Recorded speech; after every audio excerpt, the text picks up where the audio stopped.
नमस्कार, हम हैं वोटा राजा जाग जाओ यात्रा में उत्तर प्रदेश के सहारनपुर में। सहारनपुर में हमको सुदर्शन टीवी के एक दर्शक मिले जो जूनियर भगत सिंह के नाम पे जाने जाते हैं। आप मेरे पीछे देखेंगे कि इस बाइक पर भगत सिंह भी बैठे हुए हैं। इन्होंने पूरे देश भर की तिरंगा यात्रा निकाली है और ये आज के कार्यक्रम में हमारे साथ सम्मिलित हुए थे। हम अब इनके साथ चलते चलते ही गाड़ी में इंटरव्यू करते हैं इस बाइक पर, जिस बाइक पर ये चलते हुए इस देश के लिए प्रचार करते हैं। आइए हम शुरू करते हैं। बड़ा अच्छा लगा आपके साथ जिस तरीके से देशभक्ति की भावना जगाने के लिए आप बाइक पर चलते हैं। जरा अपना एक बार शुरू में परिचय दे दीजिए। Vijaykant Chauhan, organise by Vande Mataram mission Ek Chingari, ये छोटा सा नाम है। और यहाँ के सहारनपुर के लोग भगत सिंह के बच्चों में चलने के कारण मुझे भगत सिंह जूनियर के नाम से जानते हैं। तो ये नाम आज मेरे लिए प्रेरणा केंद्र है, आदर्श केंद्र है। तो मुझे इस नाम से इतनी प्रेरणा मिलती है, अनजाने में भी कोई गलती ना ऐसे हो और कोई काम ऐसा ना करो जिससे इस पवित्र नाम के साथ किसी प्रकार का कोई सम्मानजनक अपमान हो। तो मैं इस नाम का पूरा सम्मान रखता हूँ और कोई भी ऐसा काम नहीं करता अनजाने में किसी की भावनाओं ठेस पहुंचे। आप इस बाइक ये कब से शुरू किया है आपने? ये बाइक पिछले 2 साल से मेरे पास है। ये तीसरी बाइक है। एक बाइक जम्मू थाने बंद पड़ी है। जब राष्ट्रीय तिरंगा यात्रा का आह्वान हुआ कि हम दिल्ली कश्मीर के लाल चौक पे तिरंगा लहराएंगे, तो वहीं के कुछ आतंकवादियों ने धमकी दी कि हम लाल चौक पे तिरंगा नहीं लहराने देंगे। तो हमें उनकी चुनौती को स्वीकार करते हुए सहारनपुर से बाइक पर मैं और मेरा एक मित्र अनिल चौहान। एक मिनट रुको। आइडिया कैसे आई? क्या घटना ऐसी हुई जब आपने तय किया कि आप बाइक पर निकलेंगे पूरे जीवन भर? पहली तो घटना थी हमारे सहारनपुर का, जो यहाँ पे एमपी जिसे जनता ने जातिवाद रहित चुनकर भेजा, इसका नाम है काजी रशीद मसूद। और सांसद बनने के तुरंत बाद उसने एक मदरसे के अंदर हमारे भारत के राष्ट्रगीत वंदे मातरम का विरोध किया। और वंदे मातरम विरोध जैसे ही इन्होंने सहारनपुर के एक मदरसे में किया, उसकी सूचना जब अखबारों के जरिए हम लोगों को मिली, तो अचानक रात्रि में शहीद आजम सरदार भगत सिंह की आत्मा ने सपने में झकझोरने का काम किया और हम जैसे नौजवानों को धिक्कारने का काम किया, हमें चैलेंज किया। तो तब से आपने तय किया कि अब ये यात्रा लेकर आप निकले? हाँ जी, तब से हमने उसी दिन वंदे मातरम एक चिंगारी का गठन किया भगत सिंह मंच के नाम से। तो हमने सोचा कि अब जब तक इस वंदे मातरम विरोधी को हम सहारनपुर से बेदखल नहीं कर देंगे, या टोटल एक भी एमपी एमएलए देश में जो वंदे मातरम विरोध करता है उसका बहिष्कार जनता के द्वारा कराने नहीं, तब तो हम चैन से नहीं बैठेंगे। तो उसी दिन मैंने संकल्प लिया कि मैं शादी नहीं करूंगा, आजीवन अवैध रहूंगा। और देश के दर्शकों को ये बात पर दोबारा थोड़ा सा गौर करने के लिए कहूंगा कि जवान ने, जूनियर भगत सिंह ने तय किया है कि देश के लिए शादी नहीं करेंगे, इसी तरीके से प्रचार करेंगे। बहुत से लोग ये कहते हैं कि हमारे साथ कोई नहीं है और इसलिए हम देश के लिए कुछ कर नहीं पाते, लोग इकट्ठा नहीं होते हैं। तो बहुत बार एकला चलो रे, अपने से शुरुआत करो। इस भावना के साथ भी अगर हम शुरुआत कर दें तो भी बहुत कुछ कर सकते हैं। क्या आपने यही सोचा? हाँ जी, ये सोचा मैंने। तो शहीद आजम सरदार भगत सिंह से मुझे प्रेरणा मिली। उनके जीवन के जो आखिरी बोल थे, अगर जिंदगी में हम ज्यादा जिंदा रहेंगे तो जो हमारे अंदर कमियां, हमारी बुराइयां समाज को पता चलेंगी। तो जो क्रांतिकारी नौजवान होते हैं उन्हें एक शिखर पे पहुंचकर अपना बलिदान देना बहुत जरूरी होता है। तो मेरे मन में वही सपना है। तो ये भावना मेरे मन में अब तक कि देश से बढ़कर और क्या है, ना पूछना है ना पता है, देश से प्यार हो गया है, क्या यही मेरी खता है। ना ख्वाहिश है कुछ पाने की, इस देश प्रेमी दीवाने की, क्रांति जी उठे हर हिंदुस्तानी के दिल में, बस इतनी आरजू है स्नेह परवाने की। वाह, आपने भगत सिंह को ही क्यों चुना इस सारे विषय के लिए? शहीद आजम सरदार भगत सिंह का जो एक तरीका था, मोटिवेशन था, कि उन्होंने योजनाबद्ध तरीके से देश के नौजवानों को जगाने के लिए सोची समझी साजिश के तहत असेंबली में बम विस्फोट करके अपनी गिरफ्तारी दी।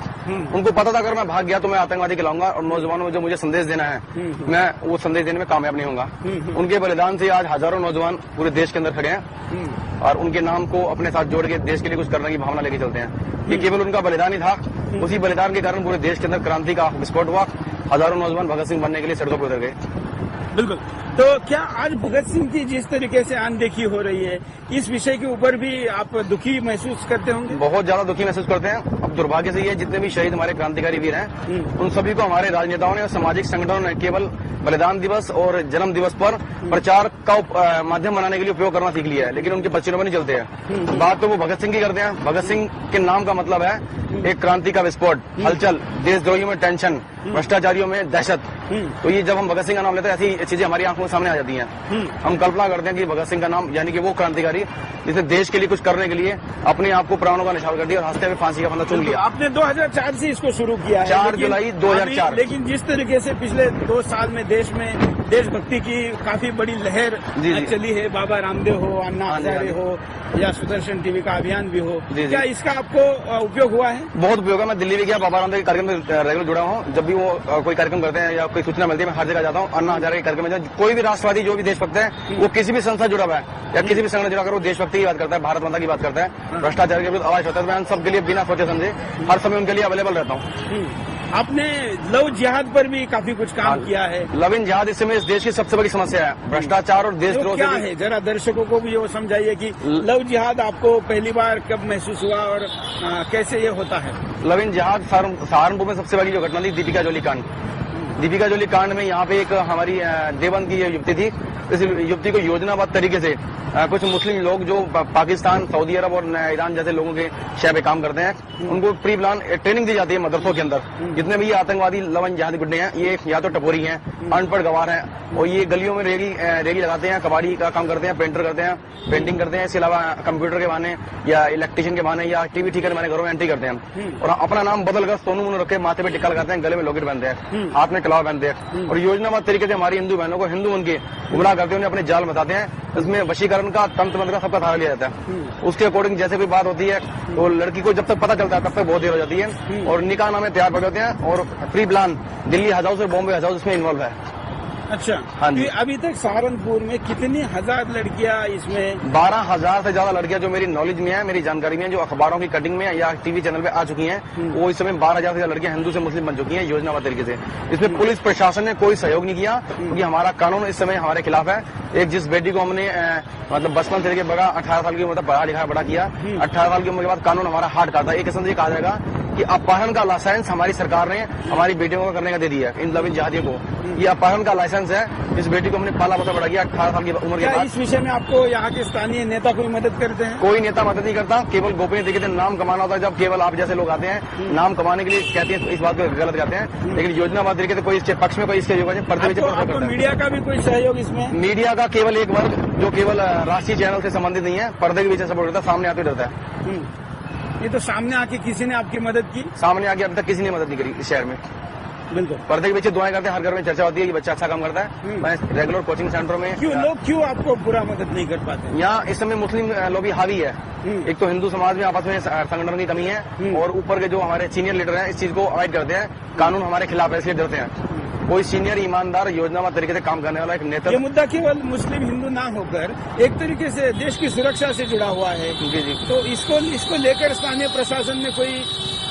जी प्रशासन भी इस मुद्दे पे गंभीर है, लेकिन प्रशासन डरता है, घबराता है क्योंकि यहाँ पे जो नेताओं का कंट्रोल है उन पर। नेताओं का कंट्रोल है वो लव इन जिहादियों के हाथ में है। गो हत्यारे जो गाय काटते हैं हाँ। उनका कंट्रोल है। वो मोटी रकम यहाँ प्रशासन को देते हैं रिश्वत के तौर पे, प्रशासन को, ऊपर से केंद्रीय सरकार को भी, केंद्र और प्रदेश सरकार को, उनको ही ये लड़कियां सप्लाई की जाती है। जो लड़कियां आती है लव इन जिहाद के शिकार होती हैं। बिल्कुल।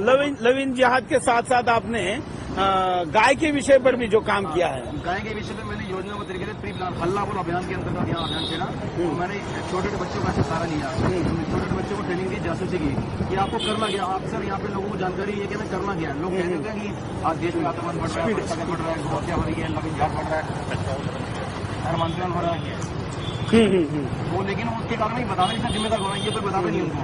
हम लोगों को लोकल छोटे छोटे ट्रेनिंग कैंप लगा के बच्चों को इसका माध्यम बनाते हैं, बच्चों को कॉमरेड और अधिकारियों का नंबर देते हैं कि आपको कोई परेशानी दिक्कत है, आप कुछ ना करो, आपको डर लगता है कोई बात नहीं, आपको टेंशन होती है आप टेंशन मत लो, पैसा नहीं मत दो, हमारे साथ में चलो, लेकिन कभी सुनी ना दो में तो आप जहाँ से जाओ। और मेरा प्रयास इसलिए सफल रहा कि मैंने कभी भी इस संघर्ष में पुलिस से सहारा नहीं लिया। पहले मौके पर जाके 2 हथियारों से पकड़ने के बाद अपनी तैयारी में लेकर थाने में पेश किया, तब जाके उन्हें सजा हो पाई, तब जाके वो जेल जा पाए। अन्यथा क्या होता है, पुलिस को सूचना लोग देते हैं और दबाव रहता है। शासन भी चाहता है गो हत्या बंद हो, लव इन जिहाद बंद हो, धर्मांतरण बंद हो, लेकिन ऊपर जो अधिकारी है, सीनियर अधिकारी है, वो लव इन जिहादी गुंडे जो इसमें ऊपर केंद्र में और प्रदेश सरकार के संपर्क में है, वो करोड़ों की इनकम इनको हथियार बरामद होती है, वहाँ रिश्वत में भेजते हैं। करोड़ों की इनकम के लालच में शहर की शांति को खतरा है यहाँ पे। और कभी भी शहर के अंदर दंगा होता है, कई बार यहाँ पे सड़क जाओ, आग जलने चौक पर होती है, बहुत है। तो मैंने मौके पे 8 दैनिक गाड़ियाँ पे ली है, आमने सामने फाइटिंग मुस्लिम से यहाँ संघर्ष हुआ है। और अब मुस्लिम मीडिया में मानते हैं कि वो हत्या यहाँ पे पकड़ी जा रही है और ऐलान नहीं किया, सामाजिक प्रचार करेगा, खारिज किया जाएगा। लेकिन ये मतलब इसमें देवबंद ने जो स्टैंड लिया है वो दिखावा है। वो दिखावा, और वो दिखावा भी केवल हमारे संघर्ष से बात किया था। फिर हमने योजना तरीके से पकड़ के उनको पिटाई करके उनको सड़कों में देख के उनकी गाड़ियों को हवाले करके सबूत वीडियो बना के प्रशासन को मीडिया को दिया था। मीडिया के सहयोग की वजह से वो लोग डरते हैं और फतवा केवल दिखावा था हमारी फायदा था।